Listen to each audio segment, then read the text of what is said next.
8 की इंग्लिश की बुक का लेसन 7 जो है ये। तो इस का जो हमने चैप्टर है उसको हमने एक पिछली वीडियो में हम बता दिया है और इसकी हम एक्सरसाइज करने वाले आज की वीडियो में।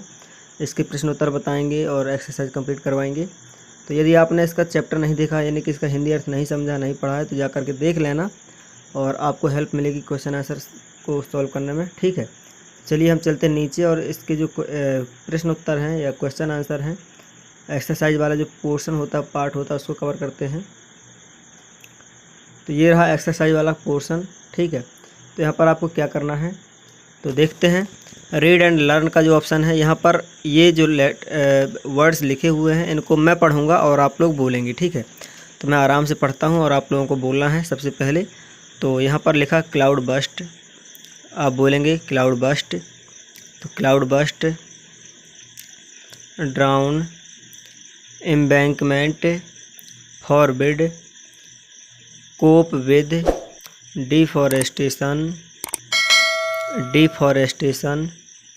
Epidemics, veterinary, disaster, preferably, panicky, keep an eye. इस तरह से आप लोगों को भी बोलना है, वीडियो को आगे पीछे करके। तो आपसे जो इंग्लिश के वर्ड्स होते हैं उनको बोलना आएगा और आपसे इंग्लिश बनेगी इस तरह से, और इंग्लिश के वर्ड्स आपके अभ्यास में आएंगे। फिर ये वर्ड पावर है। ठीक है, वर्ड पावर क्या होता है? वर्ड पावर में शब्द शक्ति, यानी कि आपको शब्दों का ज्ञान होगा कि कौन से शब्द किस तरह के शब्द कहलाते हैं। तो यहाँ पर मैं आपको पढ़ के बताता हूँ। होमोफोन्स, यहाँ पर होमोफोन्स वाले शब्द दिए हुए हैं। तो homophones are pairs of words that are pronounced in the same way but have different meaning and different spelling. तो होमोफोन्स एक प्रकार के शब्द होते हैं, यानी कुछ शब्द ऐसे होते हैं जो कि सुनने में उनका जो प्रोनाउंसिएशन होता है, जो उनका उच्चारण होता है बोलने में, वो एक से रहते हैं, लेकिन उनकी स्पेलिंग और उनका अर्थ अलग रहता है। जैसे कि यहाँ पर हम देखते हैं एग्जाम्पल के साथ, हियर लिखा है।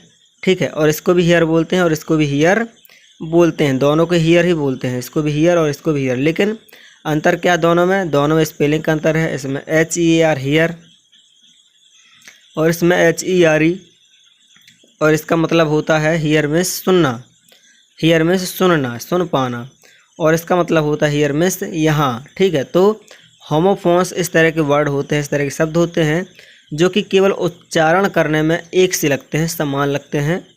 ठीक है, बाकी उनकी स्पेलिंग भी अलग रहती है और उनके अर्थ भी, जो हिंदी के अर्थ निकलते हैं तो उनकी स्पेलिंग भी अलग रहती है, उनकी मीनिंग भी अलग रहती है, यानी कि उनके अर्थ भी अलग रहते हैं। एक और यहाँ पर वेदर, और यहाँ पर वेदर। तो ये वाला जो वेदर है इसका मतलब होता है मौसम, और इसकी स्पेलिंग है WEATHER। और यहाँ पर एक वेदर, वेदर में होता है की, और इसका हिंदी अर्थ होता है की, और इसकी स्पेलिंग इस तरह से आप देख ही सकते हैं, दोनों की स्पेलिंग अलग है। ठीक है, और नीचे चलते हैं।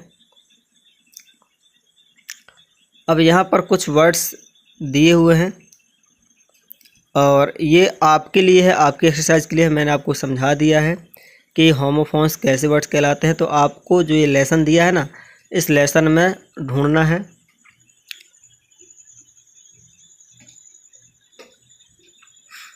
Now write the homophones for these words. इन शब्दों के लिए होमोफोन्स लिखना है, यानी कि ऐसे शब्द इनके सामने लिखना है जो कि जिनकी स्पेलिंग अलग हो। ठीक है ना, और उनका अर्थ भी अलग हो। जैसे कि यहाँ पर एक स्टील है, मैं एक आपको बताता हूँ। स्टील में होता है STEEL, स्टील। ठीक है, एक तो ये हो गया, और दूसरा स्टील होता है STEAL।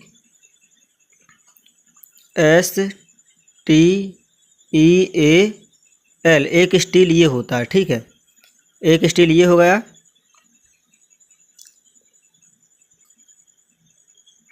एक स्टील ये हो गया। ठीक है, इसकी स्पेलिंग क्या है? STEAL, steel. तो यहाँ पर स्टील का मतलब होता है चुराना। ठीक है, इस स्टील का मतलब होता है चोरी करना, चुराना। और जो ये स्टील हमारी लिखी है इसका मतलब होता है स्टील, मतलब स्टील के बर्तन, एक स्टील एक धातु है। ठीक है, तो यहाँ पर इसी तरह से ड्यू का भी एक वर्ड होगा। तो ड्यू को आपको ढूंढना है। जैसे ड्यू के लिए मैं लिख देता हूँ, ड्यू का होता है क्यू यू ई, क्यू, ठीक है। और अभी इसका हम देखते हैं, ये होमोफोन्स होगा किसका, ड्यू का, ठीक है। अब जैसे न्यू, एक ये न्यू हो गया और इसका एक और न्यू होता है, यहाँ पर मैं लिख देता हूँ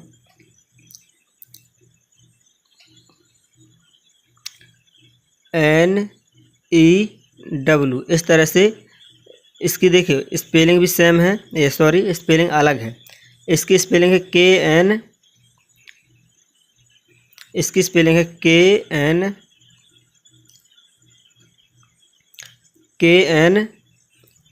क्या है इसकी स्पेलिंग, KNEW, और इसकी स्पेलिंग क्या है NEW। तो ये दोनों सुनने में तो एक से लगते हैं, जैसे ये वाला स्टील और ये स्टील सुनने में तो समान लगते हैं, एक से लगते हैं, लेकिन इनकी स्पेलिंग अलग है और इनके अर्थ भी अलग हैं। जैसे कि ये ड्यू हो गया और यहाँ पर एक क्यू हो गया, क्यू का मतलब होता है पंक्ति, QUE, ठीक है। और यहाँ पर ड्यू, ड्यू का मतलब होता है बाकी, है ना, बाकी, ये बकाया।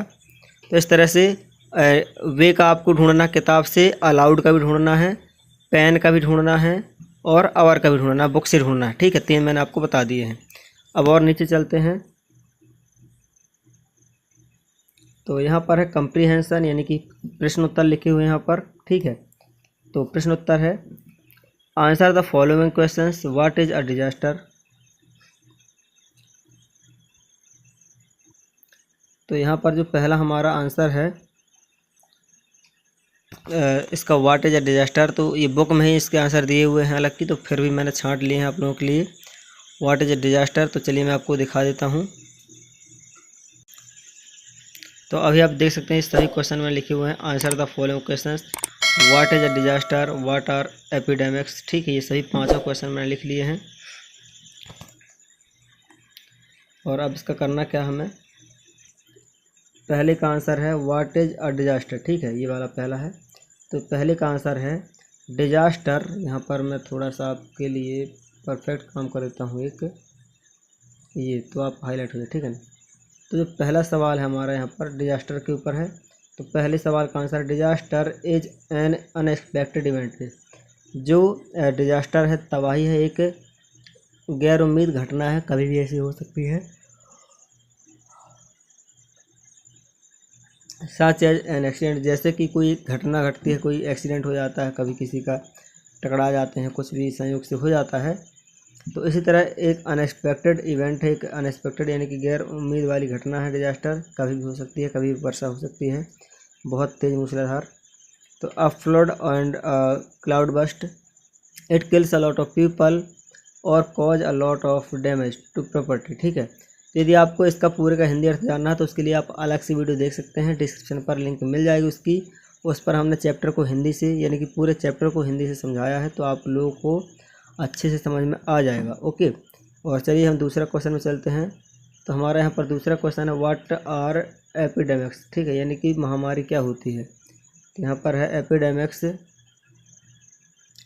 epidemics are infectious diseases which spreads out a large population by means of contaminated water or fruits, ठीक है।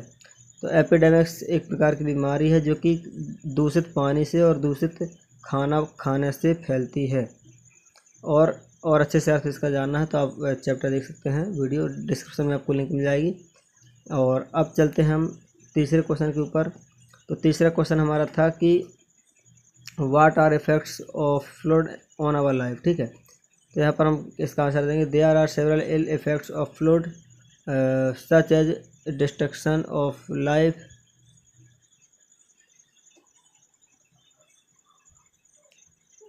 एंड प्रॉपर्टी, ठीक है। तो ये हमने इसका जो तीसरा का आंसर है ये हमने कंप्लीट कर दिया, okay. Also can occur after floods, ठीक है। फिर चौथा है we also play a role in causing floods by deforestation and faulty dam construction and breaches embankments. तो यहाँ पर कहता है यदि आपको अर्थ चाहिए तो आप उस चैप्टर में जाइए भाई, ठीक है।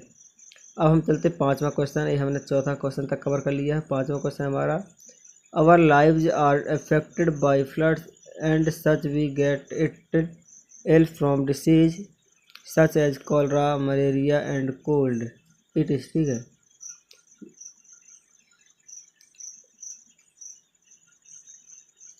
तो चलिए फिर इसका हिंदी अर्थ हमने जान लिया। अब पाँचवा है हमारा our lives are affected by floods and floods such as we get ill from disease such as cholera malaria cold. ठीक है ना, यानी कि इससे जो बाढ़ वगैरह आते हैं इससे हमको बीमारियां भी होती हैं बहुत सारी, इसलिए इनका पानी नहीं पीना चाहिए तौबत नदियों का, दूषित नदियों का। ठीक है, तो our lives are affected by floods and such as well as from disease such as cholera malaria and cold. ठीक है, तो इस तरह से इसका अर्थ है, आप समझ सकते हैं।